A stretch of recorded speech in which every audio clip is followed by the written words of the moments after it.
এদিকে মার দুপুরের সব কিছু খাওয়া দাওয়ার যা যা আইটেম ছিল সব হয়ে গেছে রেডি। তো মা রেডি করার পরে আমাকে বললো সব গোছাতে। আর এই দেখো এইদিকে এই থালাবাটিগুলো আমি সব নিজের হাতেই করেছিলাম, কারণ জামাই ষষ্ঠী বলে। তো সবাই কমেন্টে জানিও কেমন হয়েছে।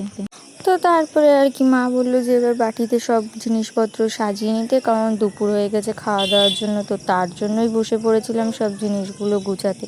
তো এদিকে আমি সব বাটিতে বাটিতে খাবার দাবার বেড়ে দিচ্ছিলাম। ওইদিকে খাবার গুছানো হয়ে গেছিলো, আর এদিকে মা ষষ্ঠীর নিয়ম করতে দুপুরবেলা বসে পড়েছিল।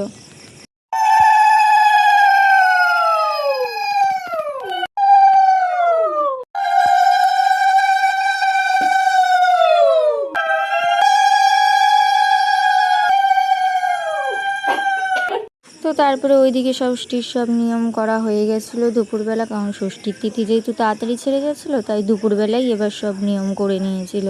তো সব নিয়ম করার পরে এদিকে দাদারা বসে পড়েছিল খেতে, তা আমি সব কিছু গুছিয়ে দিচ্ছিলাম। তো তারপরে দাদাদের খেতে দিয়ে দিয়েছিলাম, দাদারা বসে পড়েছিল খেতে। আর মা এদিকে বললো যে তোরাও বসে পড়, কারণ অনেকটা যেহেতু বেলা হয়ে গেছিলো, তো লেট করার কোনো দরকার নেই। তো তারপরে সবাই মিলে একসাথে বসে পড়লাম।